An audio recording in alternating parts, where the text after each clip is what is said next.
गासै बर' रायजो राजा नोंथांमोनखौबो आंनि चेनेलाव आरोबाव फिन खनसे बरायनानै लानाय जाफिनबाय। आं दिनैहाय दङ चिरां डिस्ट्रिक्टआवनो दंफैयो। आं दिनै न'आव भिडिअ लाबोनाय जायाखै, न'आव खालामनाय जायाखै। मोनसे निउस पर्टेल मुगानि थान्दै बावहाय नुनो मोनदों जे आङो बिथां अमर सिं ब्रह्म बिथाङा जाखिनि कुइसन खालामदों, राइट कुइसन, थिक कुइसन, मोजां मोनदों। सारनिसिम रोजा रोजा साबायखर बेफोरबायदि कुइसन खालामनायनि थाखाय।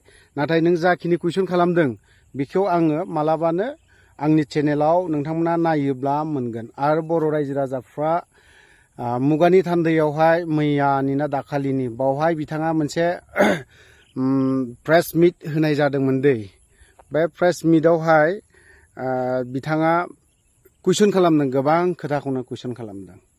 नाथाय दिनै बिखौ जों एक्सुअलि एक्स एनडिबिफ्रा जों बेनि मा होननानै बुङो, जिहेतु माबा मोनसे कलेज गायसननायनो, माबा मोनसे गायसननाय बा बहाबा इन्जिनियारिं कलेजनो बा माबानि थाखाय नांदोंखौनो होननांसिगोन आं।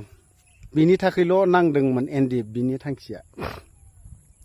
सोरबा सासेया दिनै ओरैबायदि मोजां खोथा बुङो, नाथाय सोरबा बायदिया खोनासंनानैल' थायो। बर'नि प्रब्लेमफोरखौ मालाबाबो बै सुबुंफ्राबो बुङा। गोरों गोराफोरनि गेजेरावबो मालाबाबो बुंखाङा, एरखाङा। बिथांमोना गिनानैसो थायो, नामानानैसो थायो। जोंखौ लोगो मोनबाय, एक्स एनडिबिफोरखौ जै लोगो मोनबाय अब्लानो मा होननानै बुङो, दुखुनांथाव जाबायलै फंबाय, मा खालामनांगौ जाखोथाय। आरो मा खालामनांगौ बेखौथ' आरो माथोबाव। दिनैहाय नोंथांमोना दिनै बुंखाङोब्लासो बै बे लिडार, बै दैदेनगिरियाबो सिरि मोनगोन। दुखु मोनदों आं एनडिएफबिनि जाखिनि एकर्ड खालामनाय। आं प्रमद बर'नाव मोनसे कुइसन खालामनो लुबैबावदों। आंनि खोथाया इम्पर्टेन्ट जानोबो हागौ बा जायाबो जानो हागौ। गोरों गोरानि थाखाय अफ्रिया जाखिनि खोथा बुंदों बियो इम्पर्टेन्ट नङा जानो हागौ। रोङिफोरनि थाखाय इम्पर्टेन्ट जानो हागौ दै। जाय लेखा गोरों बिथांमोननि थाखाय इम्पर्टेन्ट नङा आंनि बाथ्रा बुंनाया। आरो जाय लेखा रोङि बिथांमोननि थाखाय इम्पर्टेन्ट जाहैगोन। आं बेखिनि खोथाखौ बुंदों। एक्स एनडिएफबिफ्रा दिनैसिमबो 4 लाखखौ मोनजोबाखै अनसुंथाइखौ। सिदा बाथ्रा। बेथ' बे गिदिर बाथ्रा नङा। जाय एनडिएफबिया दिनै मुंख्लं जादों, थैदों, गावथार जादों, बिथांमोननि मुङाव आजि दिनैहाय 2 बोसोर खावसे जालांबाय, बारलांबाय। 3 बोसोरावनो नै आगान होनायसै, बारा गोबाव गैला। दिनै गोबां जोंनि कयेकजना ससियेल मिडिया सालायग्राफोर, माबा माबि सालायग्राफोर, बिथांमोनाबो बुङो सोरबा सोरबा माने ओरैबायदि सियानफोर, ओरैबायदि गोरों गोरा, ओरैबायदि माने गोरों खोन्थायो। नाथाय एनडिएफबिनि मार्टिएस्टमखौ मानो खुंनो हायाखै, बिनि बारै मानो बुंनो हाया? जेनेरेल जमायैनो दिनै एनडिएफबिया नांनायनि, बर'आ एनडिएफबिनि नांनायावसो दिनै बे मा होनना बुङो, रिजोना जानानै फैदों। प्रमद बर' बिथांनि थाखाय रिजोना, जोंनि बर'आ बिराद गिदिर रिजोन मोनबाय। येस, नंगौ, आखाइ खब बर' रायजो राजा नोंथांमोन बयबो आखाइ खब, साबायखर हो बिथां प्रमद बर'खौ। बिथाङा बुंदोंमोन जोंना रिजोनानो गिदिर। नाथाय बावहाय जोंहा मा मोनदों? गिदिरनि गेजेराव गिदिरबो नङा, उन्दैबो नङा, फिसासो। थिगै আছে, आं बेखौबो मानिबाय। फिसायानोमोन मायानोमोन बेखौबो मानिबाय। नाथाय जोंनि एनडिएफबिनि मुंख्लंफोरनि मुङाव मार्टिएस्टमखौ दिनैसिमबो मानो बानायनो हाया प्रमद बर'? डिपुटि चिफखौ नोंथाङा जेरैबायदि गारबनानै दोनदों आंनि नुनायाव, नोंथांमोननि मानसिखौनो इएमनो माबा माबिनो बेफोरखौ मानो बेफोरबायदि खालामनानै दोनदों? एनडिएफबिनि जेसेबां दैदेनगिरिफोर दं बिथांमोनखौ मार्टिएस्टमनि थाखाय मानो नायनो होआखै जायगा? मानो थिनाखै? आंनि बे कुइसना। आरो मालाबा लोगो मोनोब्ला आरो दंबावो, फेस टु फेस नोंजों आंहा कुइसन खालामलायगोन। नोंथाङा बावहाय लाजिमोन बा आं लाजिमोन, आंखौ नों रायजोनि सिगाङाव बुयो ना मायो बे नोंनि खोथा। थेवबो नोंखौ मोखांजों मोखां लोगो मोनोब्ला मालाबा सानसे नङा सानसेथ' आं लोगो मोनगोन नोंखौ। 1000ता दिननि गेजेराव आं नोंखौ सानसेब्लाबो लोगो मोनगोन। 22 बोसोर आं आफादाव खावसे बेकार सोर खालामनानै होदों? नों खालामदों प्रमद बर'आ। एनडिएफबिनि केडारफोरखौ बेकार खालामनानै होजोबदों नों प्रमद बर'आनो। बेकार धंस बिथांमोननि आथिं आखाइ बुफायजोबना होदों नों प्रमद बर'आनो। नोंथाङा सानदों नामा एनडिएफबिनि केडारफोरखौ न'आव बिदा फंबायनो बिमा बिफानो होफैनो हाबाय, दायथ'आ जोब्बाय? बे नङा। जोबमारबाय नामा प्रमद बर' नोंनि दायथ'आ बावहायनो। एनडिएफबिनि मानसिफोरनो 9.2 ना 3 क्ल'जआव दाउ अमा फिसिनायनि नामावहाय साबेसेनो होखो? आंनो बेखौ नांगौ। एनडिएफबिनि केडारफोरा सोर सोर मोनखो? आंनो बेखौ नांगौ। बाथ्राया बे, नोंथाङा ओरैनो रिजोना बिराद गिदिर होनबाय थाबा जानाय नङा। लेक्सारे बेक्सारे होनबाय थाबाबो जानाय नङा। आरो हायोब्ला बिथां अमर सिंह ब्रह्म बुंनाय बायदि नोंथाङा रिजेन हो। रायजो राजाया नोंजों गसंफाबावगोन। आं बोसोरनै सालायदोंमोन, बोसोरनैयाव आङो रिजेन होबाय। जोंनि दफाफ्रा मोजां नङा होननानै रिजेन हो। हायोब्ला नोंथाङा जोंनि रिजनाव नैबे बिटिआर एकर्डआव जोंनि दफाफ्रा क्ल'जफ्रा मोजां नङा। बावहाय कयेकटा क्ल'जखौ इमप्लिमेन्ट खालामनो हायाखै। ओंखायनो इन्डिया गभर्नमेन्टआ खालामनो गोसो गैया। आं रिजेन होबाय होननानै नोंथाङा खालाम। आरो नोंथाङा बावहाय रिजेनखौ होनो हागोन ना हाया? जायनि जाहोनाव दिनै नोंथांनि सायाव जोंहा सोंलुआ सिखांबाय थायो। सम सम बर' रायजो राजाया दिनैहाय नोंथांनि सायाव सोंलुआ सिखांबाय थायो। रिजोना लायनो जोंनि थाखाय बिराद गिदिर।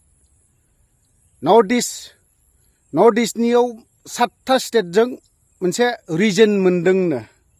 जोंहा बर'आ हारसिङैनो रिजोनाव जोंहा पावारा मा दङ होनबा बिथाङा बुंबाय डिसिखौ जों गोसोब्ला ट्रान्सफार खालामना नायदो। दा हामारगोन ना हामारा खनसे दांनानै नाय नोंथाङा।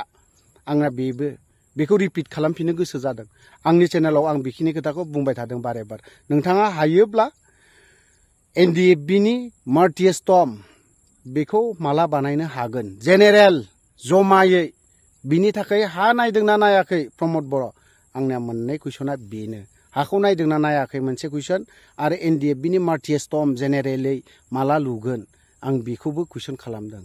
माब्ला होगोन? आरो एनडिएफबि गथ'फोरनि केसा माब्ला जोबगोन? बेबो मोनसे खोथा। आरो एनडिएफबिनि अनसुंथाइ बेफोरखौ माला मोनगोन? आरो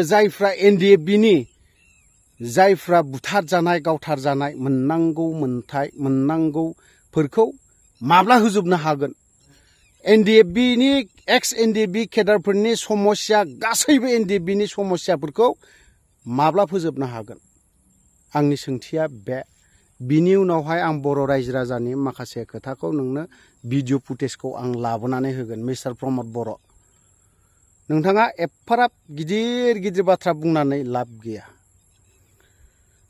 आं बेखिनि खोथाखौ बुंगोन। आरोबाव बेफोरो दिनैहाय एनडिएफबिनि खोथाया जानानै थांबाय। फैगौ 20 थारिखआव नोंथाङा अदालगुरियाव मिथिं लिंदों। अनलि दैदेनगिरिखौ लिंबा जाया प्रमद बर'।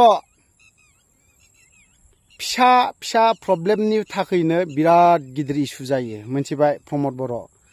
बिटिआरनि चिफ, नोंथाङा दुखु मोननाङा।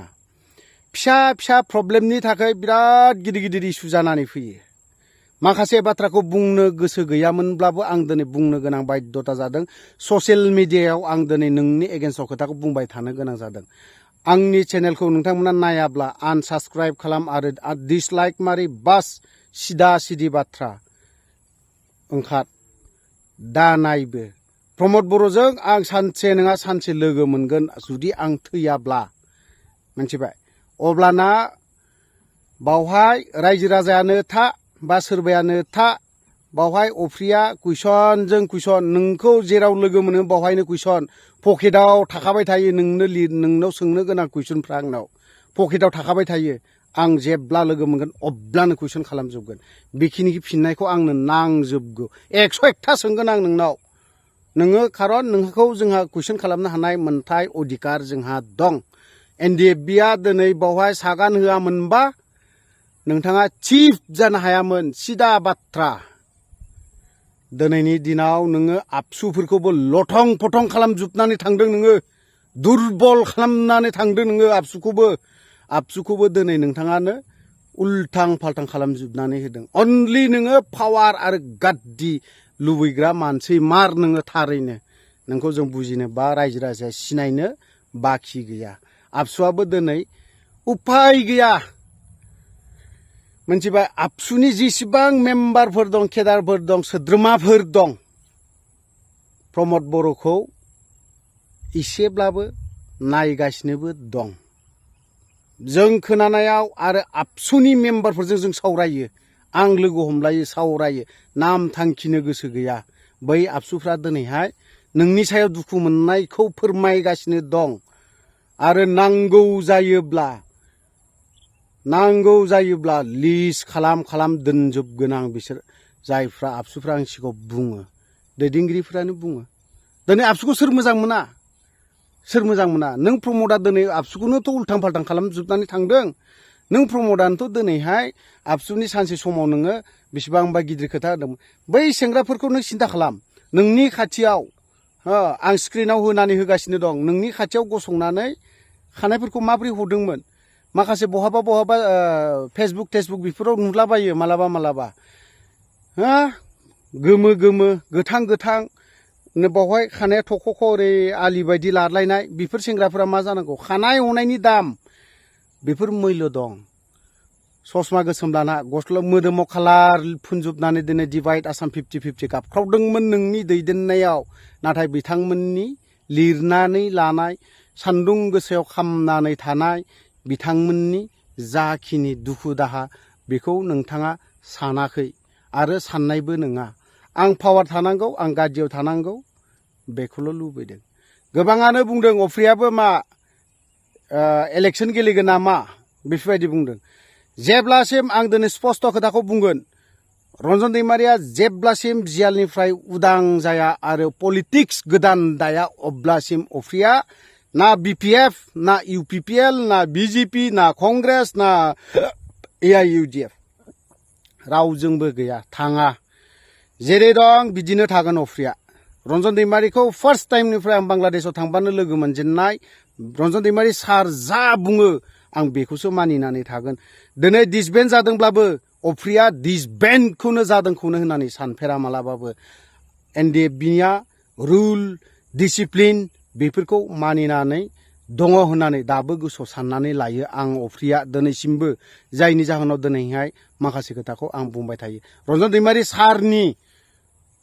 दैमारि सारनि जाखिनि खोथा बुंनाय, बेफोरनि खोथाखौ साननानै गोसोखांनानै आं दिनैसिमबो बे सारजोंनो थागोन आरो बिजोंनो थालांबायबो थागोन।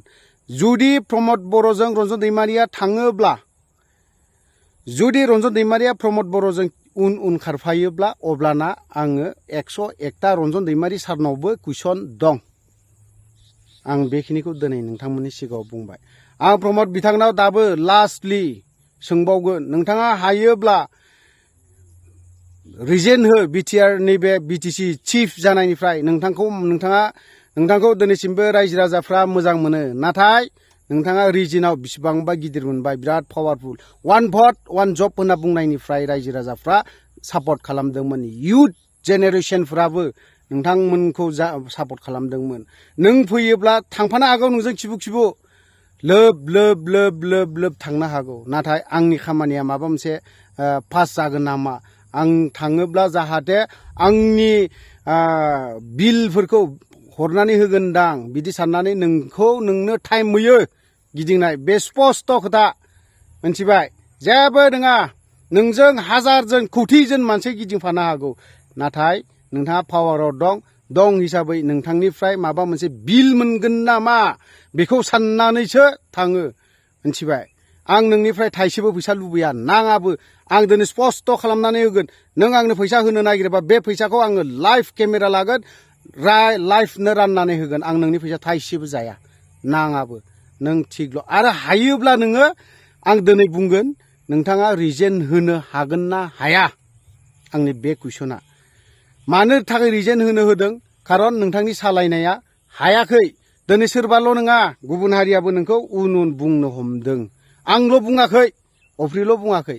नोंथाङा जायफोरखौ आखायाव लाग्रा, बर'फोराथ' बुंखागोन हारसाफ्राबो दिनै नोंनि एगेन्स्टआव खोथा बुंनो गोनां जादों बायद्धता जादों मिथिबाय आं दिनै फणिभुषणनि मानसि सासेखौ लोगो लाना फैदोंमोन फणिभुषणनि मानसिया मा बुंदों मिथिबाय प्रमद बर' आजि दिनत सल'बो नुवारे दुरबल प्रमद बर' नै बेफोरबायदि बाथ्राखौ बुंदों सोर बुंदों गुबुन हारि नों बर'नि खोथाखौ दिनै बिथांमोना मा बुङो गुबुन हारिया बर' बिलागक प्रमद बर'आ सब खाय दिसे सिदा बेखिनि बाथ्राखौ प्रमद बर' नोंथाङा गोसोआव लाखा मोनथिखा आरो बर'खौ बबे लाइनजों लांगासिनो दङ सानसे समाव हाखराव खोख्लैहैगोन प्रमद बर'आ बेखिनि बाथ्राखौ दिनै गुबुन हारिया बुंनो गोनां जादों आं दहाय रायलायदों जेब्ला आं सासे मानसिनो सासे मालिकनिफ्राय ओंखारबोयो लामायाव लोगो मोनदों बिथाङा आं गारिजों फैबाय थादोंमोन बिथाङा सना हटेलनिफ्राय ओंखारब्रबनानै दादा उफ्रि दाराव नोंजों खोथा रायलायनांगौ दं दादा होनना बुंबाय दे मा खोथा रायलायनो दे रायलाय दा नों माहाय दं पलिटिक्सआ सिदा बुंखादों आं बोरायजों दं सोर बोराय फणिभुषणजों दं आं होननानै बुंदों बिथाङा होनबा दिनै फणिभुषणआ दिनै नोंथांखौ बुंनो हमदों बि मानसिया होनबा सानना नायदो दिनै प्रमद बर'आ दिनै सालायनो हागोन ना हाया बिटिसिखौ दिनै दुरबल खालामनाया दिनै बिथां प्रमद बर'आनो खालामदों नों सोरबा बिपिएफआनो सालायथो 17 बोसोराव बिपिएफआ मा खालामदोंमोन कंग्रेसखौबो सोआखैमोन बिजेपिखौबो सोआखैमोन एलायन्सआ थादों बिसोरो थाथों नोंबो थादों था दिनै मानो बिथांमोनखौ मानो सोखो मेन जाहोना बे आंनिया खोथाया आरो रन्जन दैमारि सारखौ दिनैसिमबो मानो बरननो हाया आरो दिनै एनडिएफबिनि माल्टिएस्टमखौ मानो दिनैसिमबो लुनो हाया